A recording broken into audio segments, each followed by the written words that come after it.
Hello, and welcome to the second to the last episode of the live version of Breathe, Relax, and Recover. So, just a reminder that the exercises and drills that I teach here are not meant to diagnose or treat or cure any illnesses. So, if you've got something wrong with you, if you're not feeling well, then go see your doctor and get checked out and make sure you're okay. Sorry, a little distracted there. I'll get back on track here. The other thing is always keep yourself safe. So whenever you're doing these drills, if you're feeling lightheaded or dizzy or weird or anything at all, just stop the drill and go back to your normal breathing pattern, whatever that is for you, and get your breath recovered.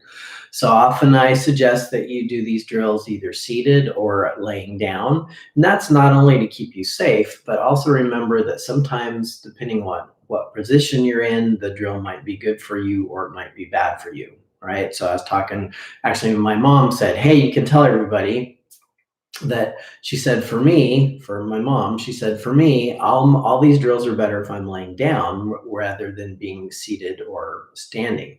So it's like, cool. So you do your breathing drills laying down, which is fantastic because we're about relaxing and recovering also. So that's great.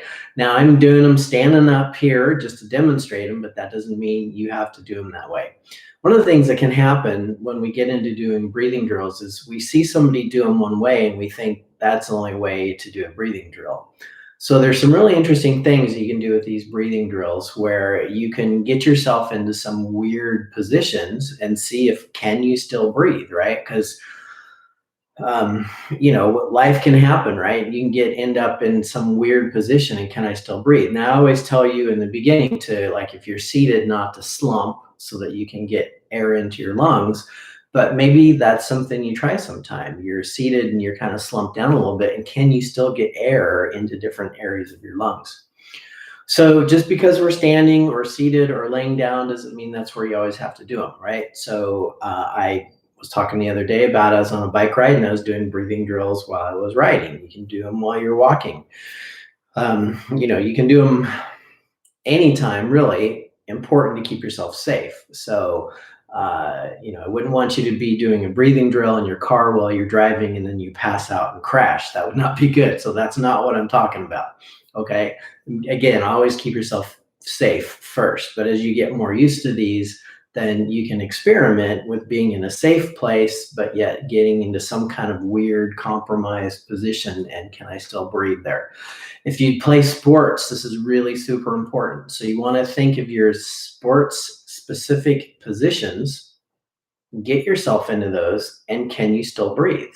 Okay, so the top of your golf swing, the bottom of your golf swing, your follow through, whether it's playing tennis, if you're a martial artist, if you're a grappler, can I get in these weird positions with, wrapped up with somebody and someone on, compressing my lung fields, and can I still breathe?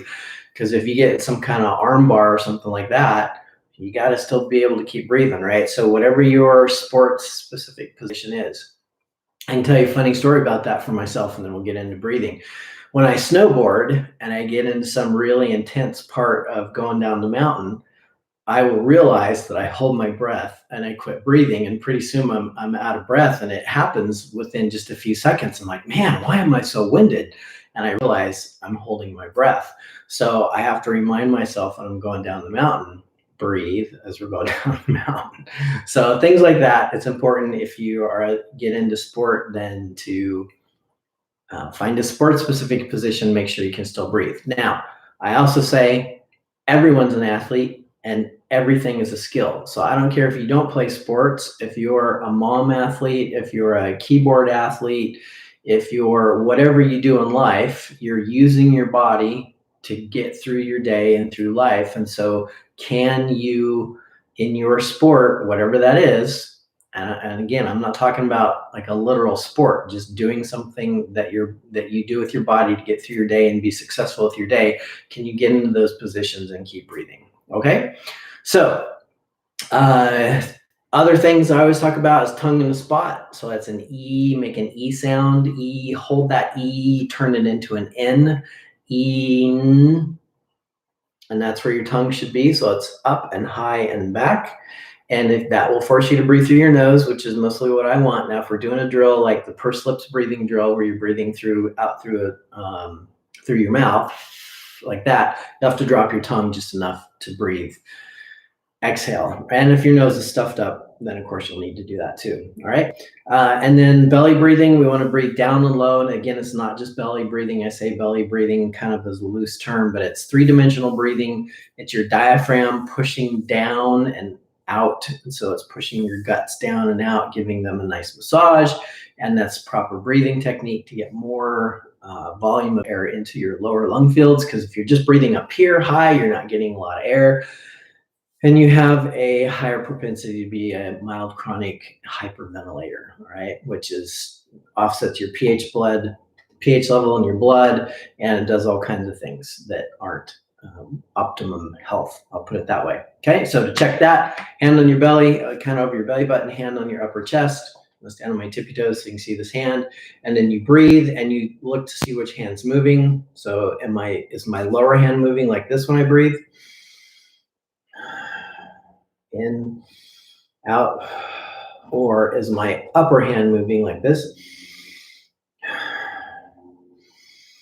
Am I pulling my lungs or am I pulling my rib cage up in order to create air to go into my lungs? So we want it down low into your sides and in your back all the way around. 3-dimensional breathing. 3-dimensional breathing. Talk about ways to cue that as you can get a band, you can get a towel, a belt, something like that. Just wrap it around the middle of your waist and breathe and inhale. And can I feel that all the way around, not just in my stomach?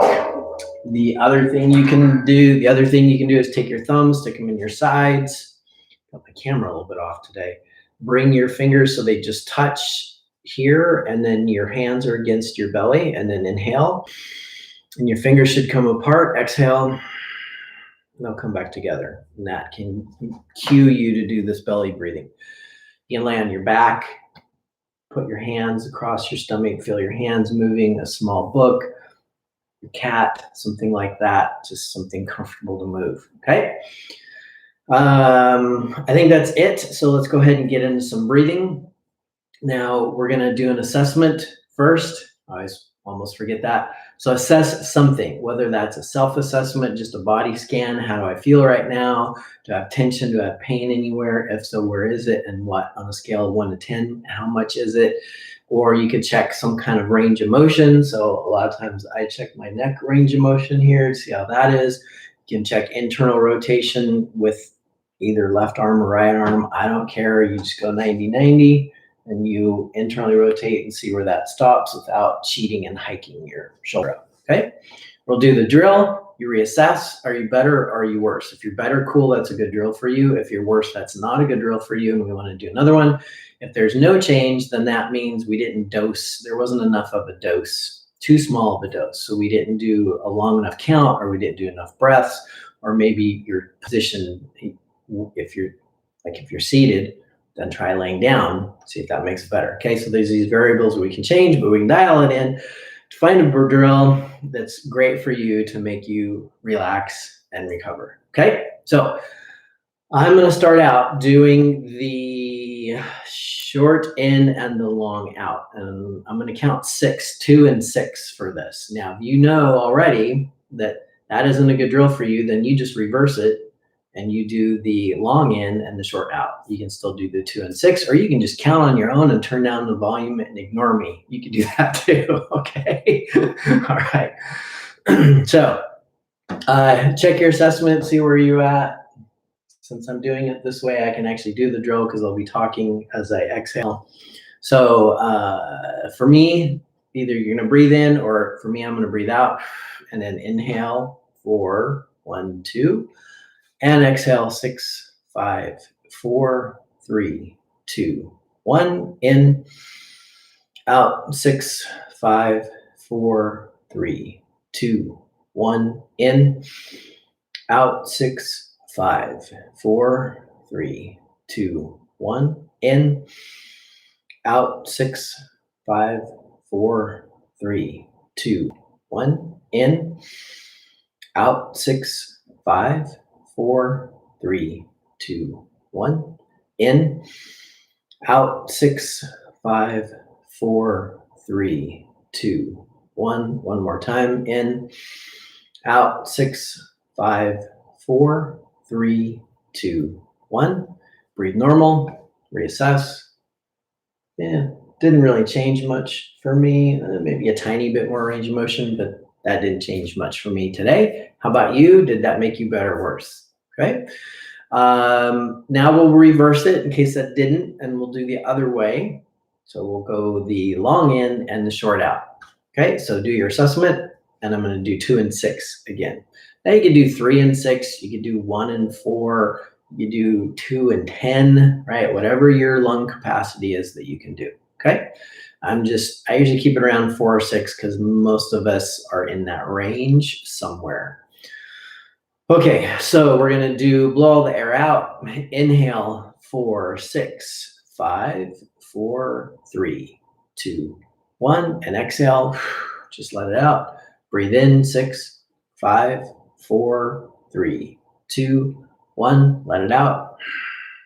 Breathe in, 6, 5, 4, 3, 2, 1, and exhale.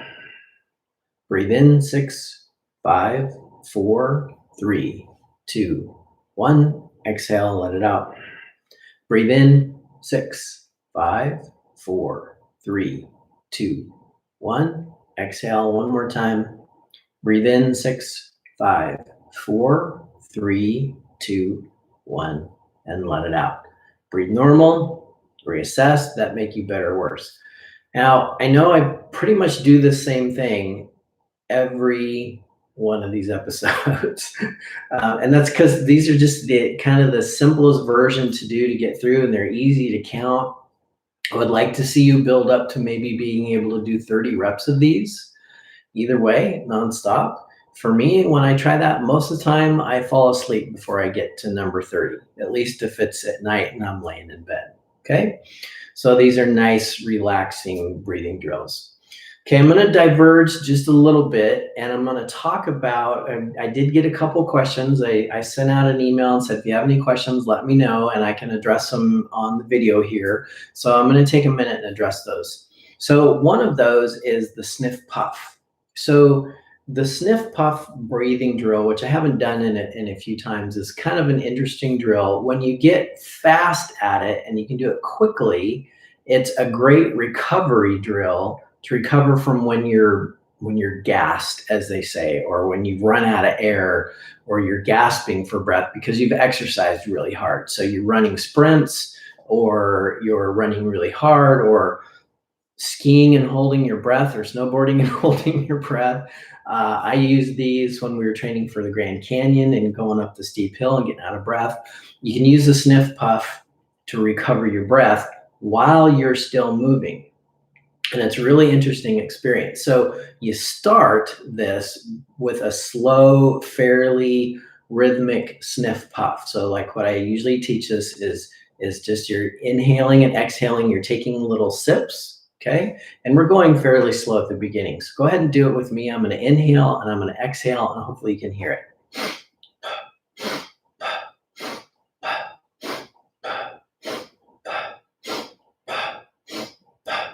Okay, so that was fairly slow. Now I teach the rhythmic learning pattern of this. You can do it like we just did it. You can use a metronome, and you can do it to a metronome. You can walk and do it. So with each step, in, out, in, out. And then you can add counts to that. So you can go in, my hands are my feet stepping, okay? In, out, in, out. And you can go 3, 4, 5, 6. You can go all the way up to 10 and back down again. There's all kinds of things you can do with it. But the important part there is you're learning this, and you're getting that rhythm going. Now, that's to start, but the way you use this as the recovery drill is you do it really as fast as you can, okay? And that's more like, and you do that for 10, 20, 30 seconds, probably not even 30 seconds, usually about 10 seconds. And you can recover your breath. And it's a really weird sensation because your heart is still pounding. It's still doing its job to push all that blood, and oxygen, and CO2 and move all that around, but your breath is recovered and you don't have to keep going. And you're like heart pounding, you're going, we try reconnecting. Okay, I got a message that looked like we got lost the connection there. So your breathing, you can recover your breathing in a few seconds, 10 seconds maybe, but your heart's still pounding, but you're not having to breathe hard. And it's an interesting sensation, but it's a great way. This is why you're still moving, right? So we call these air hunger drills, and I'm not going to take time to get in and explain if you have questions about those. So yes, you can use the sniff puff, or in other words, burst breathing when you get fast at it for recovery. Okay, so and that would be something like, okay, and you go fast. Now it can get out of rhythm and uncoordinated, like I did a little bit right there, and you can learn that by slowing it down and going, and over time speeding that up and getting faster and faster. Now, if you're having a hard time coordinating that, one thing you can do is, I'm going to take a little bit wider base with my stance here, and you're going to you can relax your chest and all this a little bit, and you can just bounce, and you can force that air out every time you hit the bottom of your bounce and bring it back in as you bring your air in as you come up, and your lungs are mostly relaxed. So it kind of sounds like this.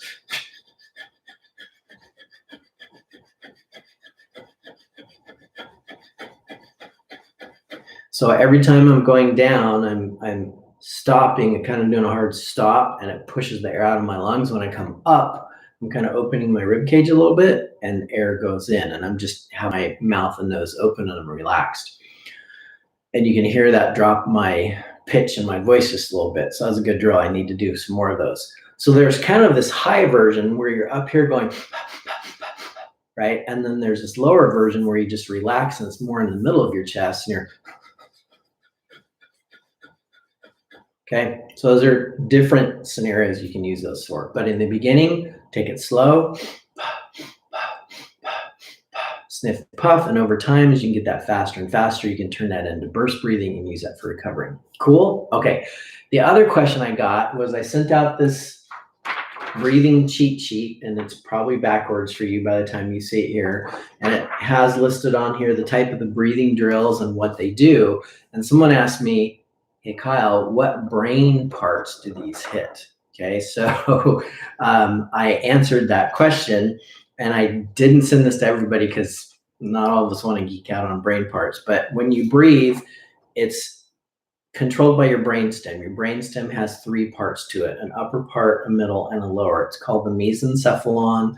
The pons is in the middle, and the medulla is at the bottom of your brainstem. And then below that is your spinal cord comes out. And then your cortex and everything else sits on top of that. And then your cerebellum connects in the back. Okay, so if you're curious and you want to get out your pen and write this down, the first one here, what does the first column here, this one, okay, that is the pons. Okay, the second one is also the pons. So these first two, get this in the light, these are both pons. Okay, the next one here is the medulla, which is the bottom section. Pons is in the middle.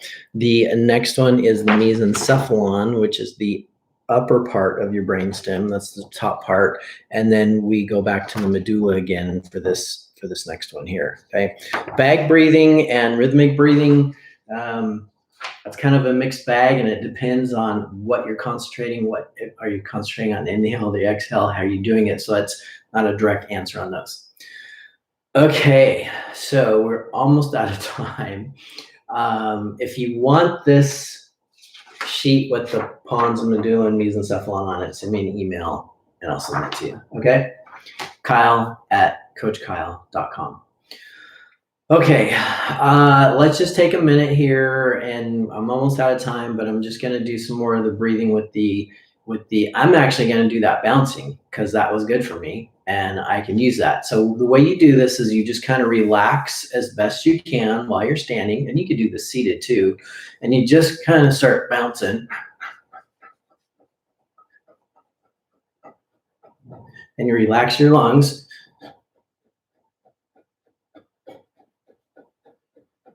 So I'm relaxing my chest. I'm kind of I'm thinking of a positive tone, like almost like I'm inhaling, like I'm getting ready to inhale. I'm not actually inhaling, but I'm thinking about inhaling. And I hold that posture, I'm going to call it, or tension, or whatever you want to call it. I'm thinking of inhaling. I'm just holding that. I'm not actually breathing, trying to breathe. I'm just holding my mouth open.